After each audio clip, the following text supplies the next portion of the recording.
let's start. Almost kind of including this, the cataloguing practice. We'd always use that, used as a descriptive term in a 650, the old 650 indicating what's the Library of Congress term. And we only have not looked at the catalogues in the room, not yet. The odds name could be used on that because we were looking at trove records, and trove records would have things reading the language of things. We would say trove English, easily managed by calling one of the European languages.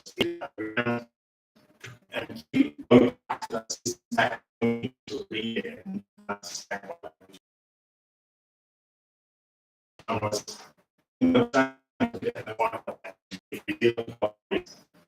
languages. If people don't know what continuing acronym means, I think I can safely say now that that is a widely held standard in Australia.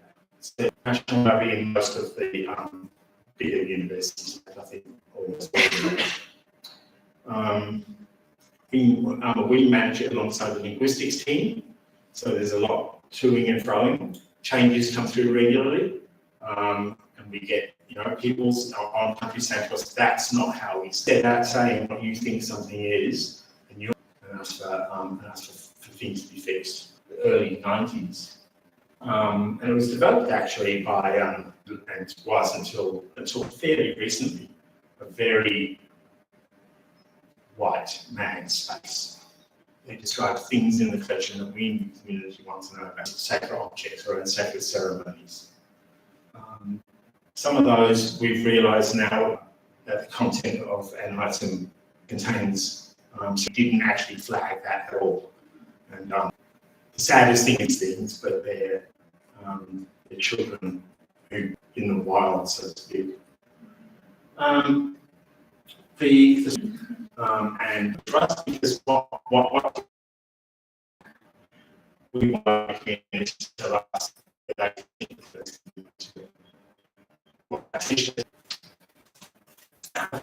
interesting about what we do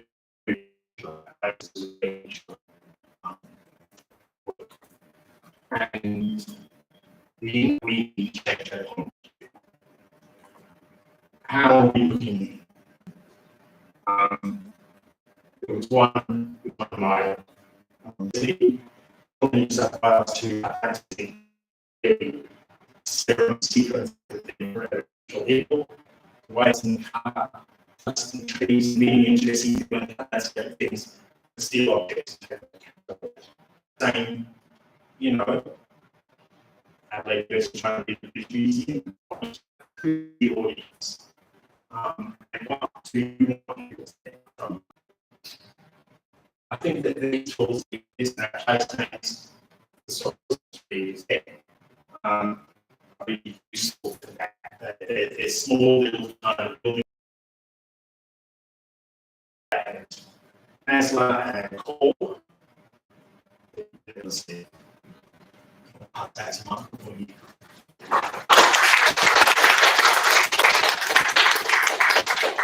Browsing one pair of cataloguing rules and standards from first being introduced at Dewey, Sears, and AA in the 1980s.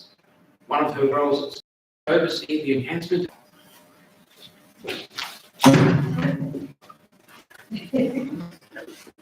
Apparently not.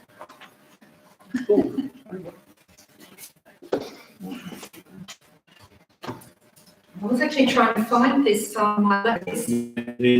Yeah. Okay. It's only in beta though, of course, Yeah. as you can see.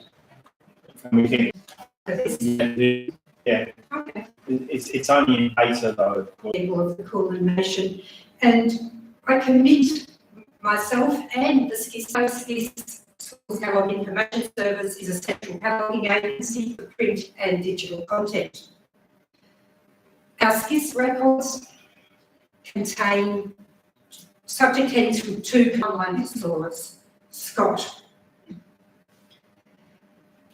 SCIS small to medium-sized libraries as an alternative to the Library of Congress subject headings.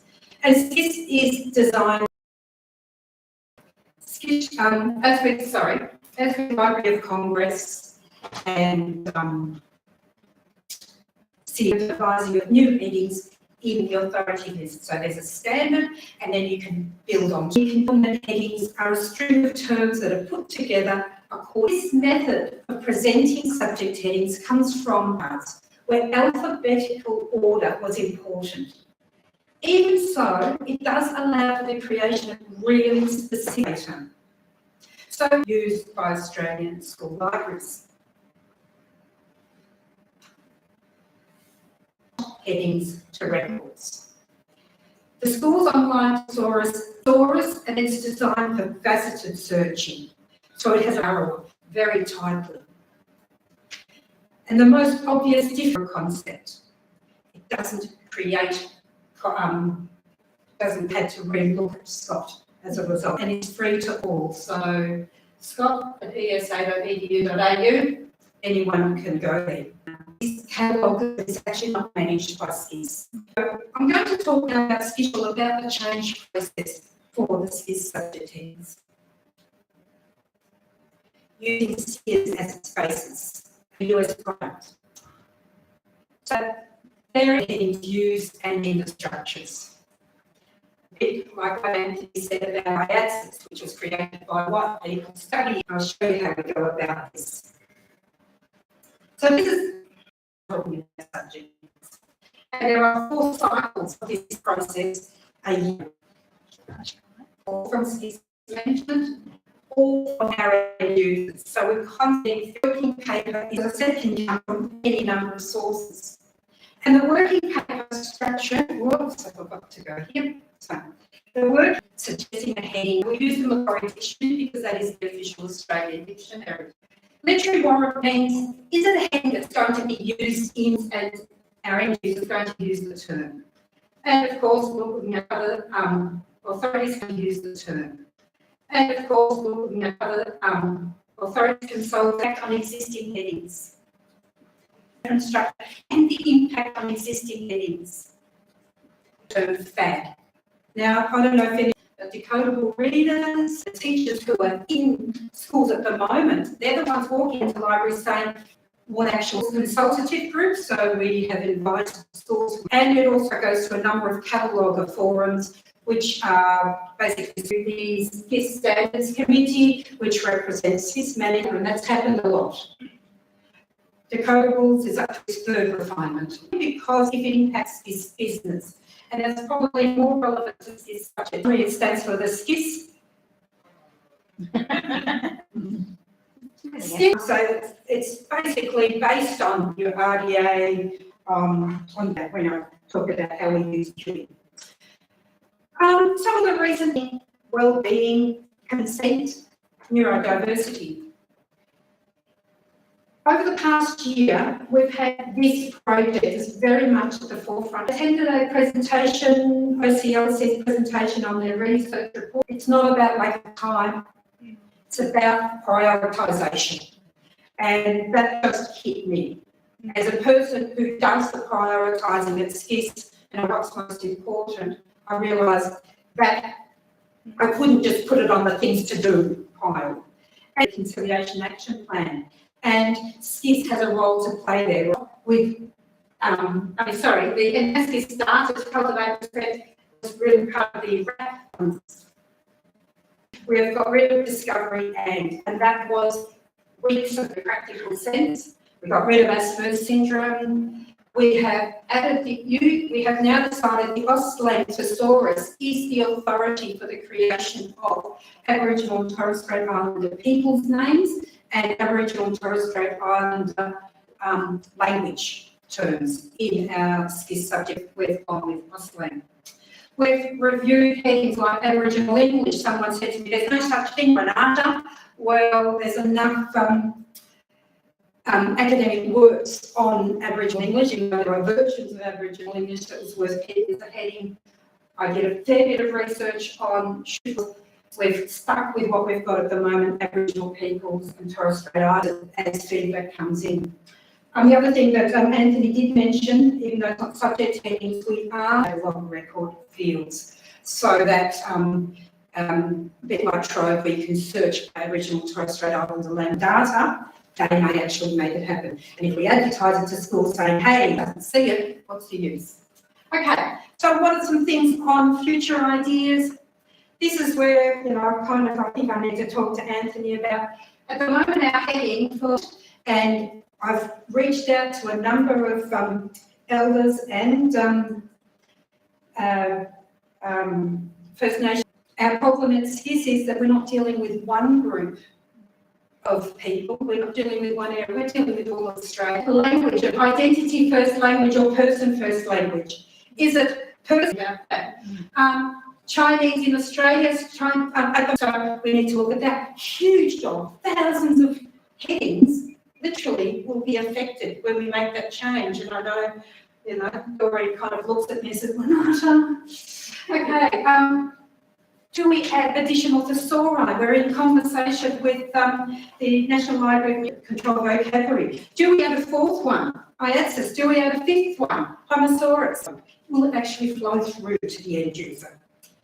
And the last one is, I don't know, people are radicals, and it's this argument about pre-coordinated versus post-coordinated. And my dream is, should we ever have funding to get someone to do it post-coordinate heading style, faceted, to allow for that really strong searching.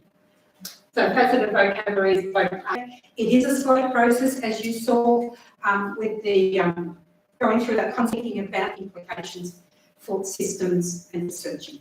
Thank you very much.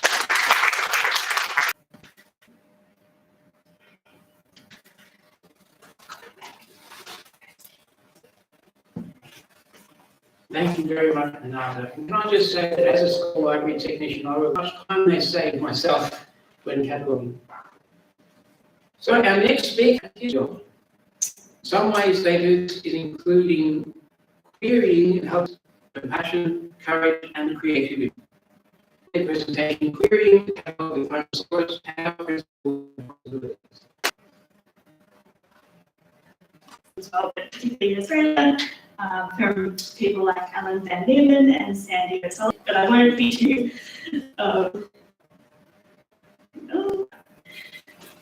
good to start. I would definitely would. So yeah, there's a lot we can do, and I guess some of the complexities for further queries and clarification. And I did want to start with this and how words can exclude people and create stigma. And yeah, our libraries are definitely not neutral.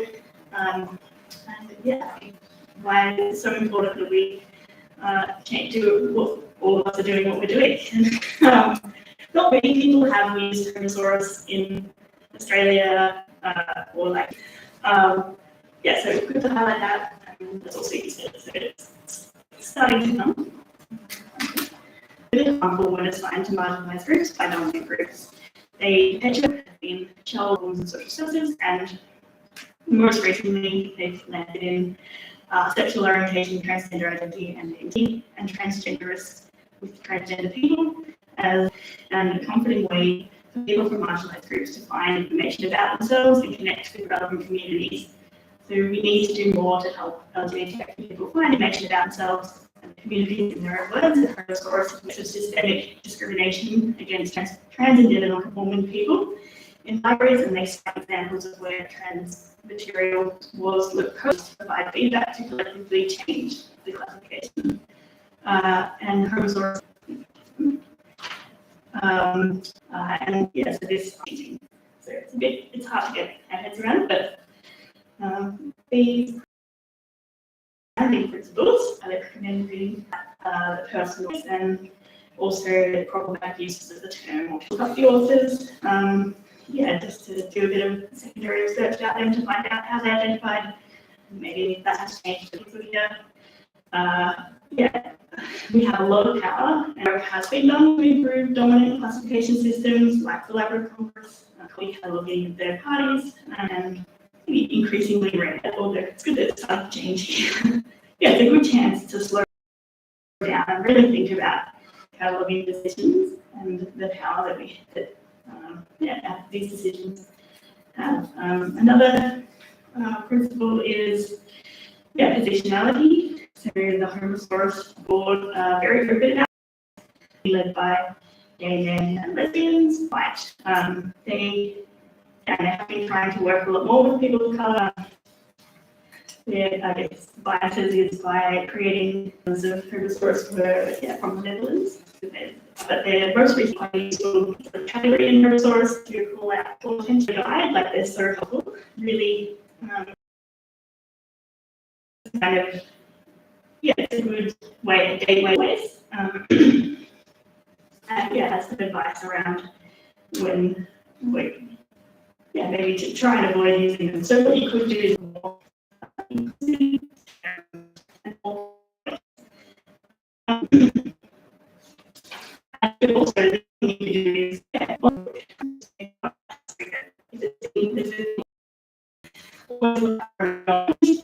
and there was a lot of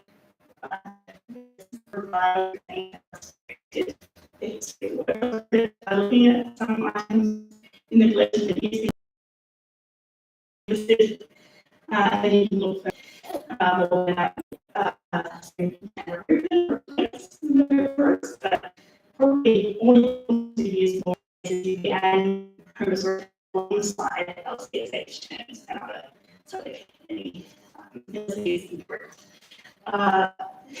so slowly I found more like mesh terms and also the architecture was yeah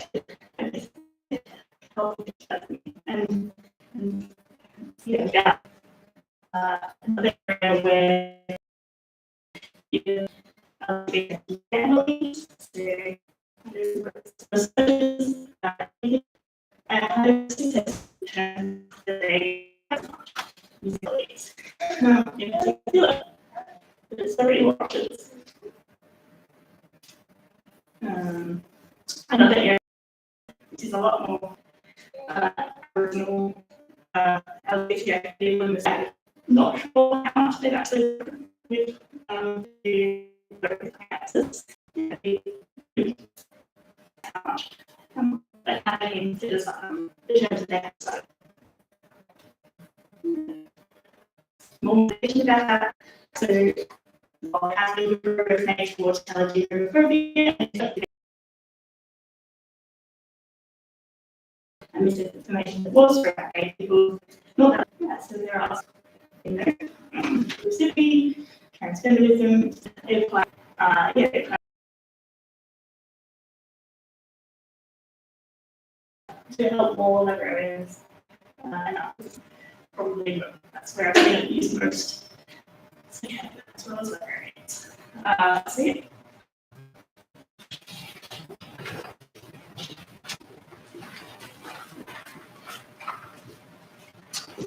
Thank you very much for that, Claire. It really is a much bigger topic than I thought it was originally. So I look forward to learning more about that myself.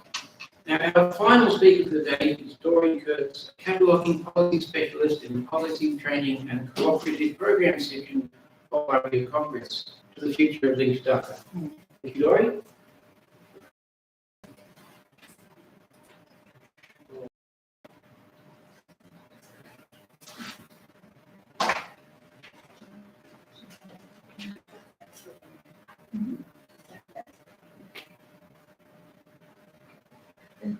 Yeah, okay, great.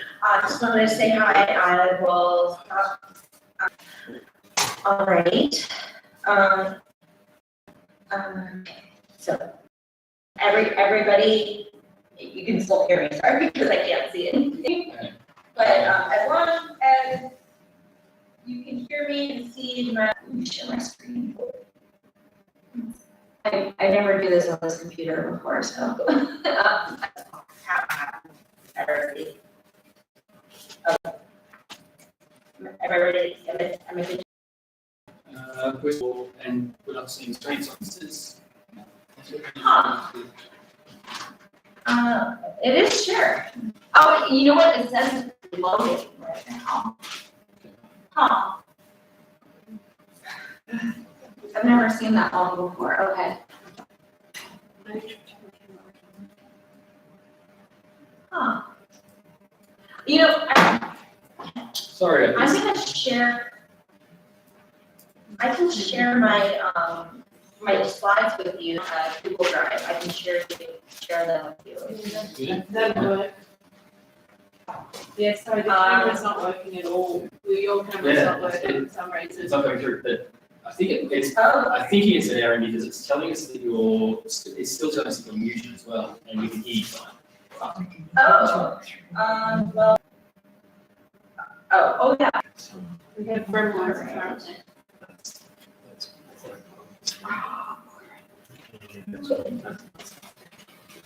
This is an opportunity for us to apologise to all the people who joined the live stream for the issues with that when we started. Sorry we had to cancel that first. We'll do that on one line afterwards because we're recording directly to the camera, so. So,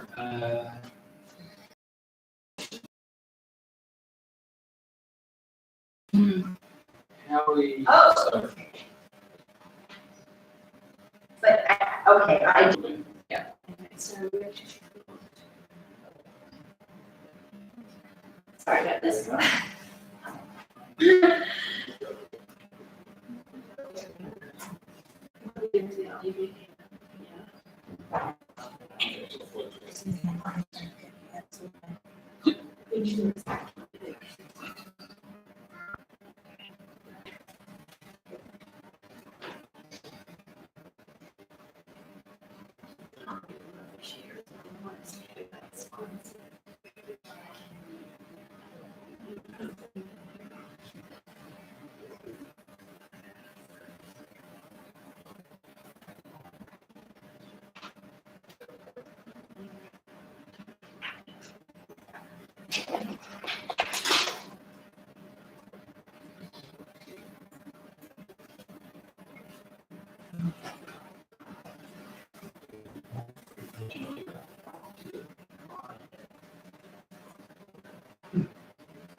There's a bunch of links on my slides, but I sent them already.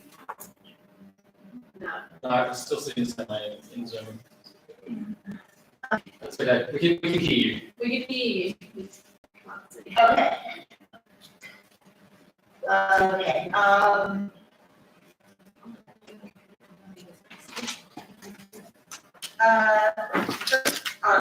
we're gonna start with a little bit about LCSD, Library for Average Normal Long-Term Headings, AKA aboutness versus isness, and a little bit of the history of impetus for the creation of LCD of our current product.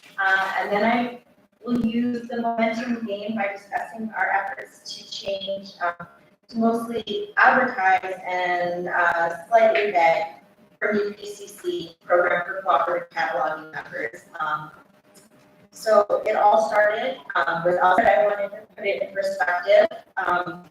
It was recognized that there was a need to be treated by literary warrants, like I mentioned earlier, and as subject headings that only be created to represent what people were actually publishing and writing. You will see that aboutness wasn't enough anymore. And in my slides right now, you can see an adorable doodle of a cat sitting on top of a filing cabinet. And we need to have Kitty's actual fish. Oh. See if there's any. Plus.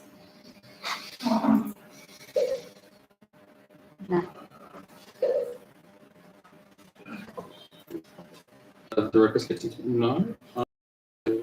It's got forwarded access, Yeah. but REVIC does not.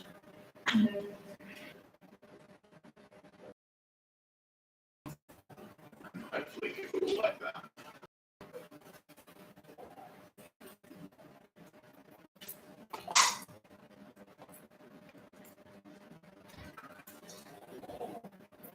Technology in Google.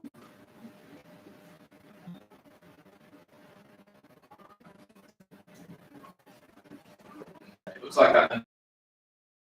So,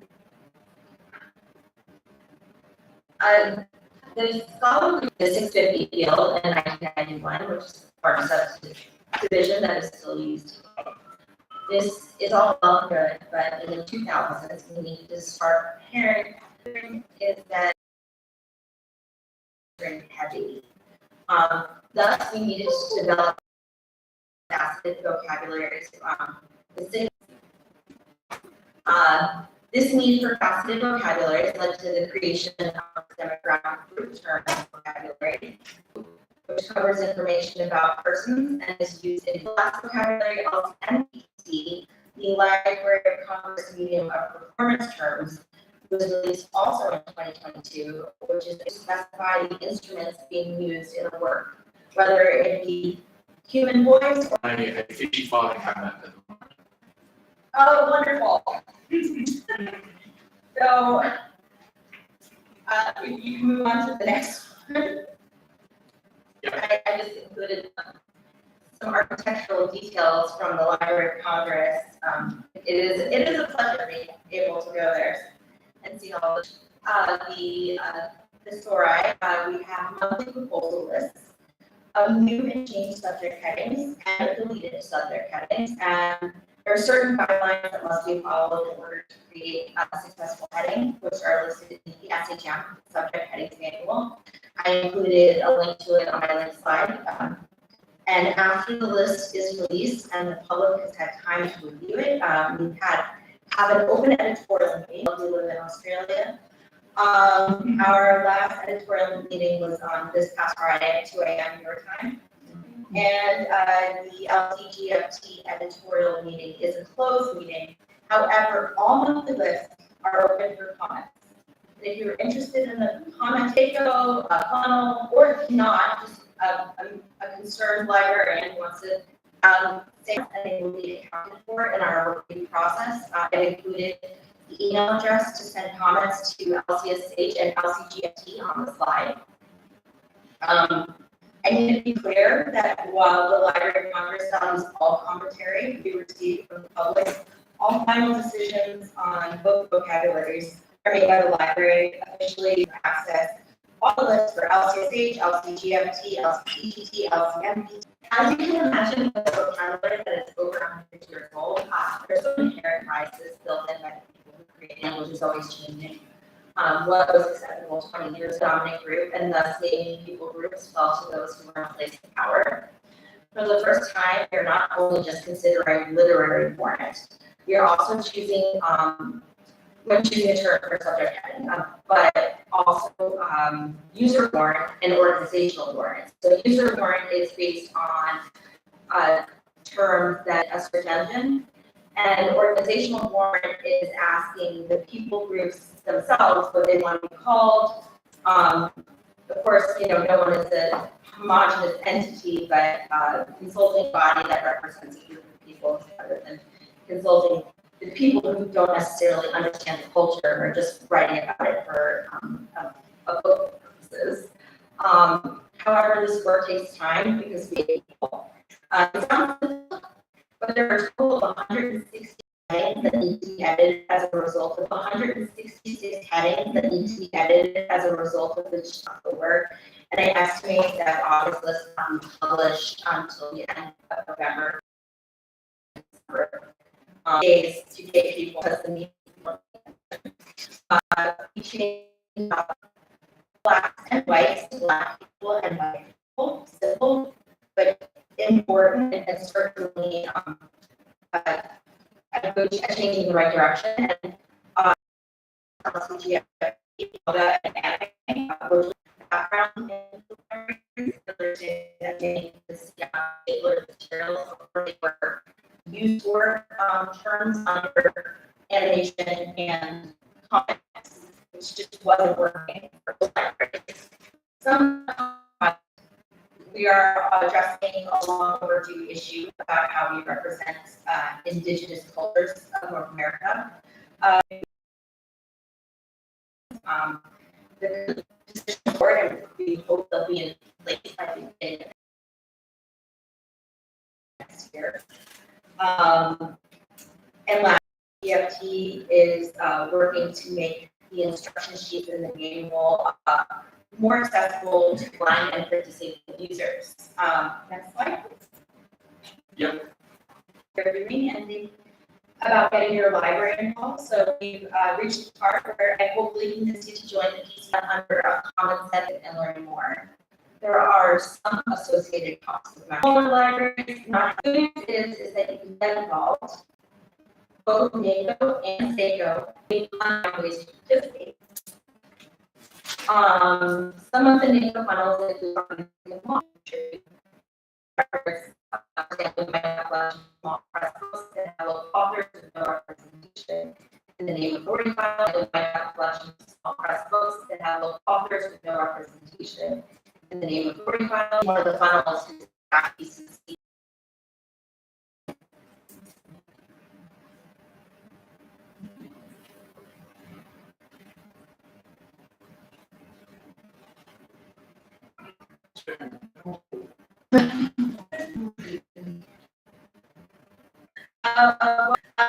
What was the last thing you heard?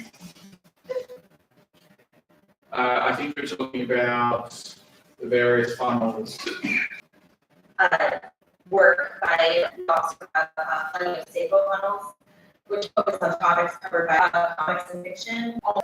That is the end of my presentation. Well, given that it's very early in the morning for you, Dory, I think if we probably have, if anyone's got any questions, morning for you, Dory, I think if we probably have, if anyone's got any questions regarding that presentation first, just at the high level. Okay. Doesn't look like there's any questions, but thank you again for joining us. A little bit of time left. I'd like to invite our other speakers.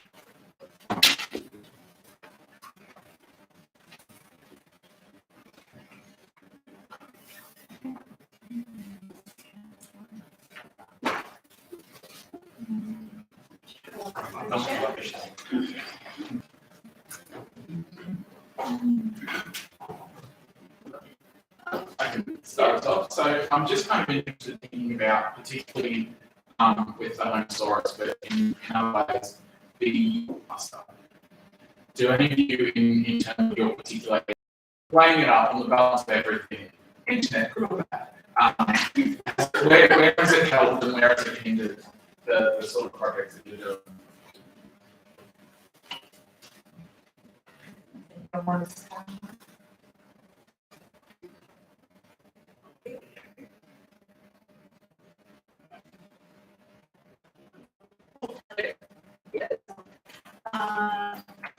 think it's helpful when people find themselves in communities. It may, in some ways, reduce.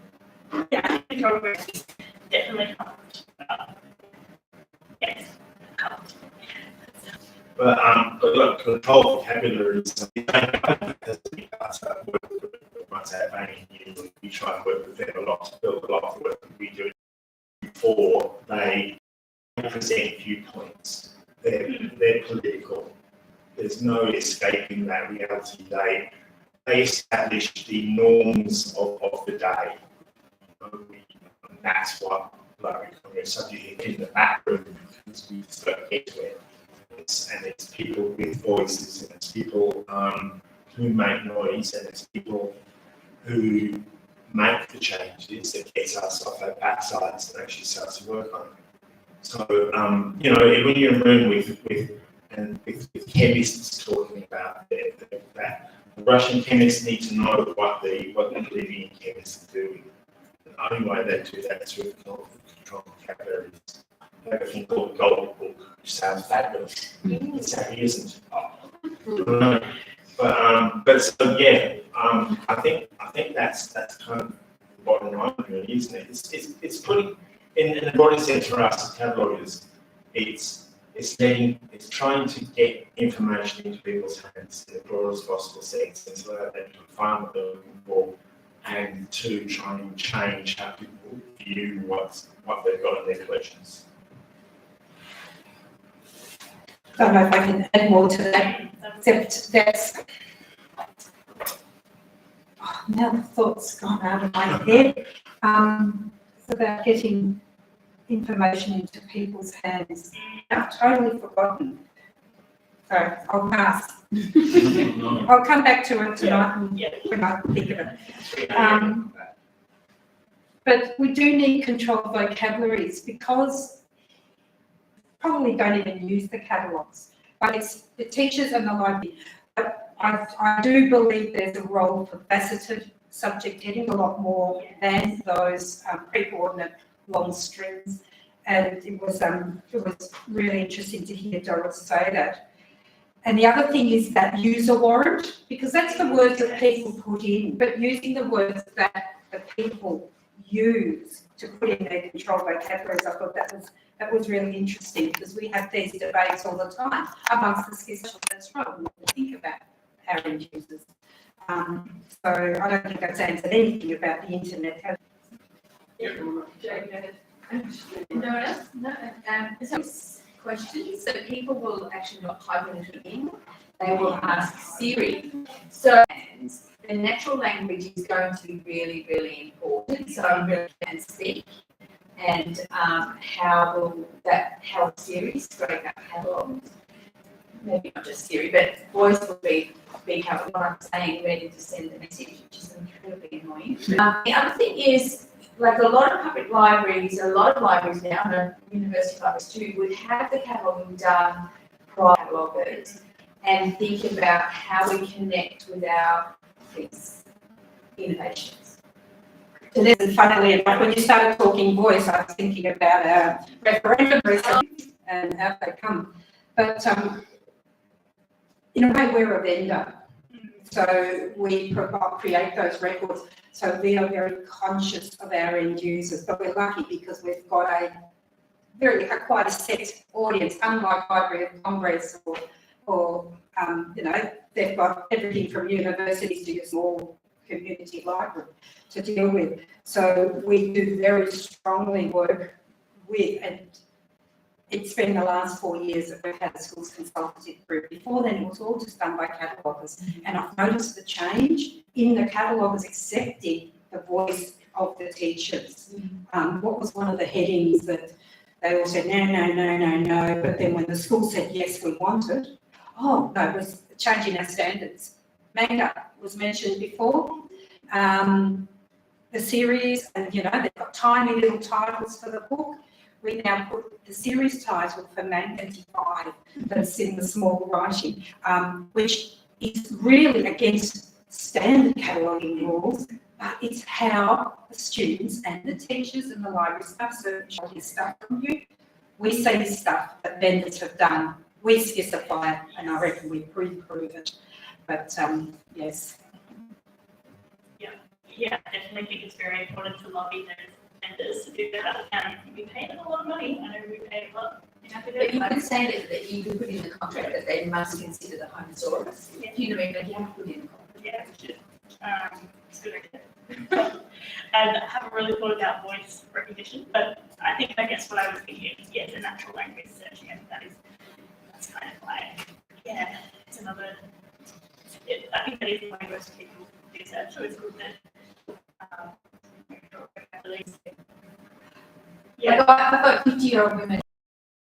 important than others, and I think health is still really important, it's a really interest subjectives, and law, I can't see, it's definitely one of those influence factors. Disciplines are a bit more politically free, chaotic. So I think the adoption voice. It'd be interesting to see. Computers. That's right. Yeah. So they've come up, if they've tried the cataloguing on accepted research from mammals or doing the reference interviews, so I think Do you think it means, like, also than anything else, it means that we've got to be more, here's the term we want, but here's what other people call and make sure that it all goes to one. To create the references from the words that the people use to the fancy word that we use in our database. My concern is, I don't know how far this is going out, is that some library management systems in schools do not use references well. We create great authorities because they're not using it. So how do we build in the seals so it's of empowering start thinking about it? I'll probably add that from the 653 with all Australian Indigenous materials brackets, their hearts and their razor work, so they're keen to do it. but then there's leadership from the local. Does it seem like they're reinventing the wheel? So it's kind of funny discussing the National Library because I also think it's really interesting, not the referendum, because I mean, you know, and language isn't fixed, as we know, it's continually evolving and jargon and slang and you know, now that's when we need to. And I'm the last three left, which is just appalling.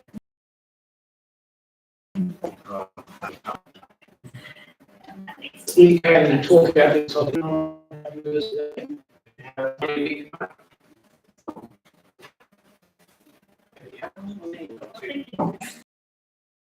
as well. To apologise about the technical issue. Thank you to all of you for joining us today as well. To apologise about the technical issues for those of you joining us online. I hope the President James